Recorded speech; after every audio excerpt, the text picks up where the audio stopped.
Hey everyone, welcome back to the channel. Today we're taking a retro deep dive into the death and return of Superman on the Sega Genesis.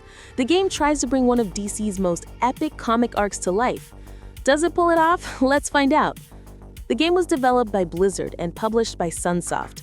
It follows a storyline from the comics: Doomsday's attack, Superman's death, the rise of the 4 replacement Supermen, and then his eventual return. You fight through 9 stages covering those key moments, and along the way, the game drops in pixel art comic panels to keep the story moving. When it comes to gameplay, it's a pretty standard beat-em-up. You punch, jump, grab, throw, and even use ranged attacks like heat vision or missiles depending on which Superman you're playing as.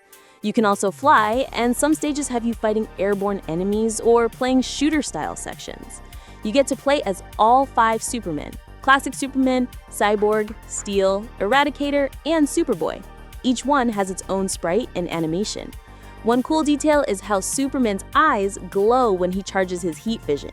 But the game isn't without problems. The enemy variety is limited, with lots of recycled designs. Environments start to look repetitive, and during the flying stages, the oversized sprites make movement feel clunky. Boss fights can feel unfair with aggressive AI that punishes even careful players.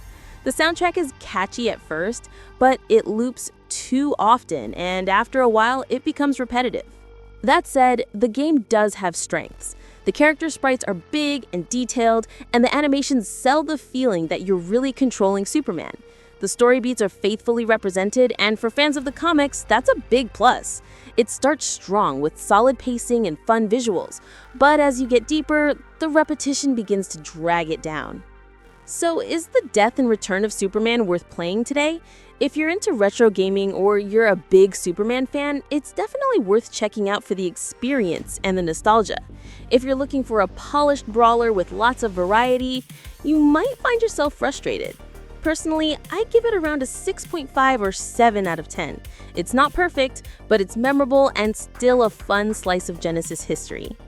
Thanks for watching. If you enjoyed this retro review, don't forget to hit like and subscribe for more content. Also, let me know in the comments, what's your favorite Genesis era superhero game?